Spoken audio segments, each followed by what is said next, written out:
If you remember, the series is called The Good Steward. We're in part 3 of the series, and I'm just going to take a couple of minutes just to kind of recap some of the key core principles that we started sharing last week that I think are critical. And again, if you remember, the first principle we talked about was prove to be faithful.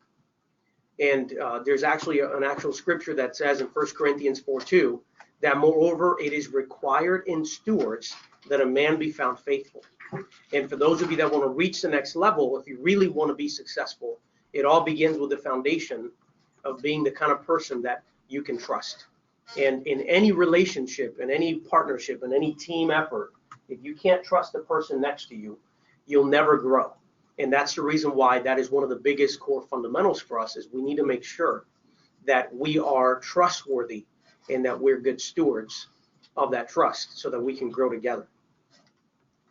The next principle we talked about last week was leveraging your existing resources. And we talked about how important it is for you to leverage the resources that you have in order to achieve your goals. And one of the power questions that I brought up is, if this opportunity was 100% mine, what resources would I leverage to get the job done right? And that was specifically put in place because everybody in this team should literally be owning this opportunity. This is your opportunity. And depending on how good you do with it, if you shine, if you use all the resources that you have, more opportunities are going to come. And so that's the reason why this is so important for us to do that. So again, leveraging your existing resources to achieve your goals. Today, we are completely blessed to have Darla here. This is a perfect example of someone who is supporting us that you guys don't even know. And on the passive division has leveraged all the resources and some. Actually created new resources to be able to automate some of the tools and resources that we have in order to bring our department to excellence. And that's important. But, you know, she took some of the skills she had, her strengths, and she played on those strengths and she multiplied. And I mean, it's incredible. If you look back at some of the tools she's built, like, they're mind-boggling how great they are. And again, she put 100% into this. This was hers. You know, she wakes up in the morning and, I got a new idea on how to make this better. And that just really shows what happens when you take full ownership of something. You make it great. So that, again, is a great example. The next principle that we talked about was thinking 2 steps ahead. So as you plan, think ahead. And one of the things that I really liked about this, we talked about this particular quote. It says, planning is bringing the future into the present so that you can do something about it now. And if you remember, that was one of the biggest experiences that I had, was building a dock for my brother-in-law and being able to see just how every piece is so critical to the next. And even though when I first started, right, I was the little donkey carrying the weight, right? But by the end of the actual exercise, I was using the tools. I was already contributing to it. And in fact, this past week, they worked on it without me. And, you know, he came back and said, man, like, your presence was missed. You know, we struggled dearly to finish it. And so, again, it made me feel good, even though I'm obviously not a contractor guy. But it really made me feel good to know that I went from the joke of the family going in to do the work to now an asset to the family. And that's one of the key things that I talked about, is always, as you think 2 steps ahead, pursue to be an asset, not a liability. That's critical for you to be successful. All right, then the last part that we discussed was basically principle number 4, which is be a team player. Understanding your role, leading by example, encouraging others, and then stop being toxic, because we already see that being toxic doesn't help anyone. In fact, it kills the unity that you need in order to be successful. So remember the African proverb, if you want to go fast, go alone. But if you want to go far, go together. And that's really the concept, that we're a team and we have to build this team in order to be successful as a company. So now we begin with another component. It is very similar to one of the principles that I spoke about earlier, but today I want to share with you something that really makes a difference. And it really goes into these 4 stages. So I really encourage you to write this particular component down. And that principle, number 5, is master what you have before you ask for or expect more of somebody else. Master what you have. And guys, it's not just about doing my best. It's about mastering what you're doing, what has been assigned to you in order to do it. There's a lot of different ways of doing things, right? And unfortunately, most people stay a novice or maybe even an apprentice for the whole life cycle of their opportunity because they didn't take ownership.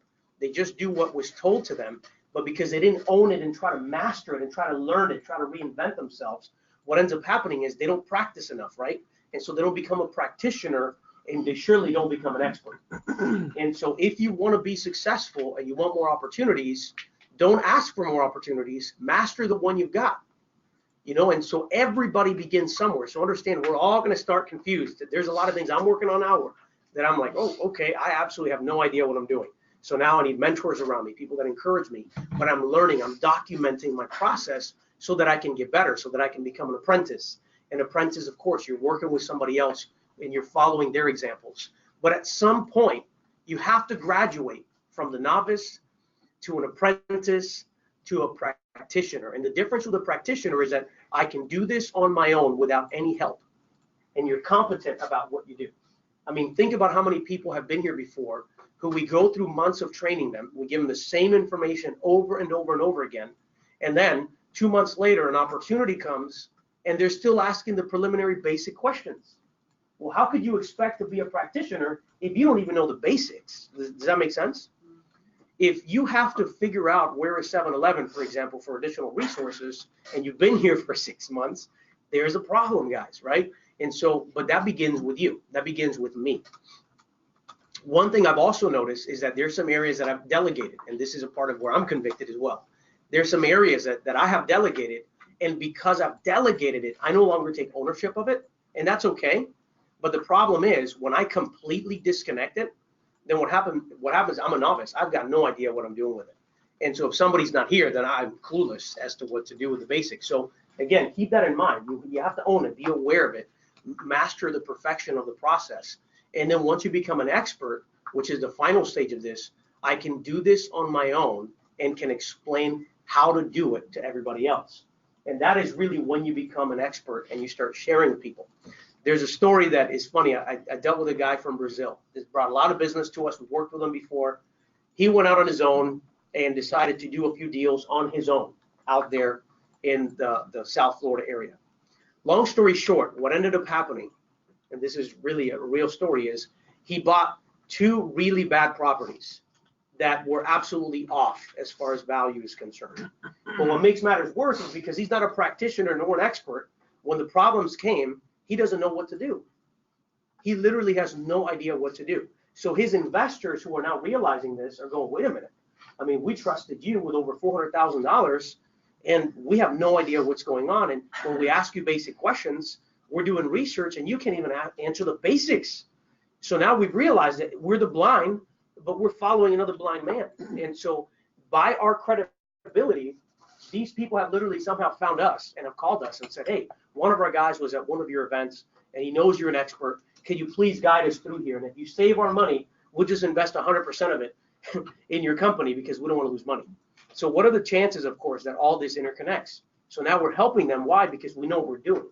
But we didn't know what we were doing when we first started. So it was a process of going from novice to apprentice to the practitioner to becoming the expert. So don't expect somebody to give you more or multiply if you haven't even reached the expert level. Does that make sense? Mm-hmm. So before we ask for more, why don't we start asking ourselves, am I a master at what I'm doing? Have I mastered what I'm doing so that I'm ready? So these are the components. If you want to become a master and you want to become the expert, or at the very least a practitioner, do everything with excellence. The reason why I say do everything with excellence is because the moment you set a standard that is higher than your status quo, it will require of you that you learn and that you begin to take additional action steps, because mediocre is no longer good enough. And that's the problem with most people today. They stay a novice and apprentice because they don't have a standard. It's a mediocre standard. So it's easier to say, well, if I don't know the answer, I'll just ask Melissa. If I don't know the answer, I'm not going to research it. What's the point? It's going to take me 30 seconds to walk down the street here over here and talk to so-and-so and ask him for the answer, but you never learn the process. And so what ends up happening is 6 months later, you've got the same experience that somebody had in 1 week, and they've mastered that. So I want to challenge you, if you want to be an expert, you need to make sure that you do everything with excellence. Raise the bar a little higher and watch what happens with your learning. The next one is do with consistency. Repetition truly is the mother of learning. And until you do it again and again and again and again, you will never master or become an expert of anything. And that's really where everybody usually drops the ball. I even have some leaders that I've challenged with this component of consistency, because one thing is that you can say it and you can recite it. One thing is that you understand it. Another thing is that you do it, and that you do it consistently. And that's what I want to challenge everybody here to do, is to consider how you become a master by doing something consistently. Another component, and this ties to whether you do it consistently, is aim to complete your assignments. What does that mean? It's very simple. It's easy to go out there and sell a concept and get people to say, I'm interested. For example, if you're in sales. What's not easy is being able to continue to build your salesmanship so that you bring those opportunities into fruition to an actual closing, right? So it's okay to have $4 million in the pipeline for Derek, but if Derek can't bring those files home, or even 3 million, then what was the point in the first place? Does that make sense? Yeah. Another key piece is completing your assignment of follow-up. I can't tell you how many people actually go through the hardest part of the business. And you know what that is? Is drumming up opportunities. They start, they get the ball rolling, and then they drop the ball by not being consistent in their follow-up. And you know what happens? They get frustrated, they're not closing any business, they walk away, they come back, they start again. But when you sit down and dissect where they dropped the ball, do you know what happens? That's where they left it. They didn't finish, they didn't close their assignment, they didn't complete their task. And I'll give you a perfect example of somebody that we've had in our team, Yolanda, that I want to give you props. So Yolanda's been here, what, for a month now? Or so one official month, so welcome. And Yolanda came in here just basically saying, hey, I'm willing to try something out. Let me just get on the phone and follow up with these people and see what's going on. So this is going to give you perspective. So guess what leads we gave Yolanda? We gave her leads that people said there's nothing there. Literally all the leads that were bad leads, right? In her first 3 weeks, how many appointments have you sent already? You can't even keep track, right?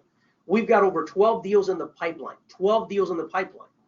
For her, following up on people's leads who they never followed up with. People that are saying, hey, yeah, I've got money, but yeah, I got a deal I need money on. And I'm sitting here scratching my head going, are you kidding me? So you had at least 12 deals in the pipeline just on old leads that were never followed up on. People that were like, yeah, in fact, a couple of them said, yeah, I talked to so-and-so, and so-and-so he was going to get back to me. And I never heard from him.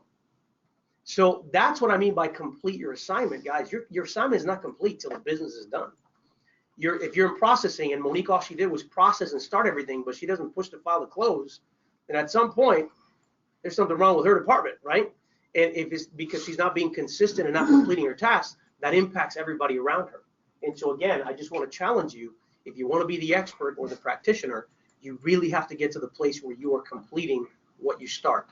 Don't do a lot of this, do a lot of completion, and then that's how you become an expert, because you learn by doing. Trust me when I say that. There's that old quote that I used to say, which is I hear and I forget, I see and I can't remember, I do and then I understand. And that's really a powerful component that you learn as you do. Right now you're learning so much about our business just because you're actually on the phone talking to people. And are they hostile to you? So they don't bite, right? They don't cuss you out and hang up on you. So it's easy to follow up with people, especially with what we do, because people need money. The next component that I want to talk about here is aim to become the example people reference. If you literally, on this step, if you get anything, aim to be the example that people reference. For example, doesn't it feel good, Derek, when we're talking about an example, giving props, and we're saying, hey, Derek is doing what we asked him, and guess what? We're not crazy. The results came in, right? And you're consistently closing. Yolanda, hey, Yolanda, if you call, they will come. Right? What does Yolanda do? She calls, and they're coming like crazy, right? They have appointments and meetings. So what am I saying is that when you do your job and you do it with excellence and you're consistent and you complete your task, people begin to reference you as the example because you set the standard. And so what I want to challenge you guys to do is, it doesn't matter what department you're in, be that person that graduates from novice to apprentice to practitioner to expert, because people then begin to reference you as the standard. This is how it's done. In fact, look at the way Melissa does A, B, and C. She does it with excellence. That's the way that we should be.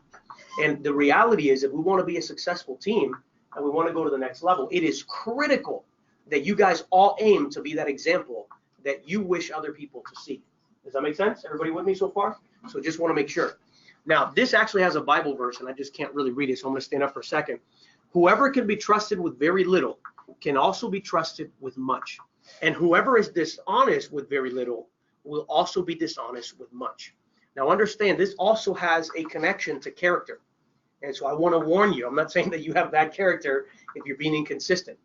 But what can happen is that you can develop a flaw in your character by being inconsistent too many times.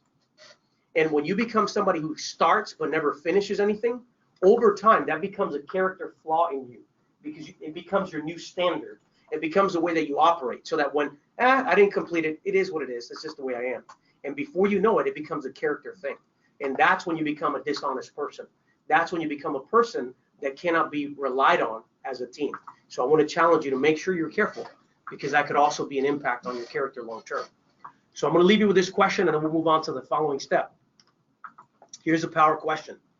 Am I doing with excellence what has been entrusted to me? If not, what can I do this week to fulfill my commitment and unlock the future opportunities? So that is a critical question. And if you guys remember, throughout this whole series, I've been littering you with questions, because the level of success for you as an individual, I have learned, is tied in very many ways to the level of questions that you ask yourself, to tap into the great mind that God has given you. And so if you don't ask those questions, you don't internalize it. You don't think about opportunities. And so what I want to challenge you to do now is, if you really want to become the expert, ask yourself that question. Am I doing with excellence what has been entrusted to me? If the answer is no, then go forward. What can I do this week to fulfill my commitment and unlock future opportunities? Trust me, guys, these are principles of stewardship that will change your life, not just your finances and your job here, but this can change your life as a whole.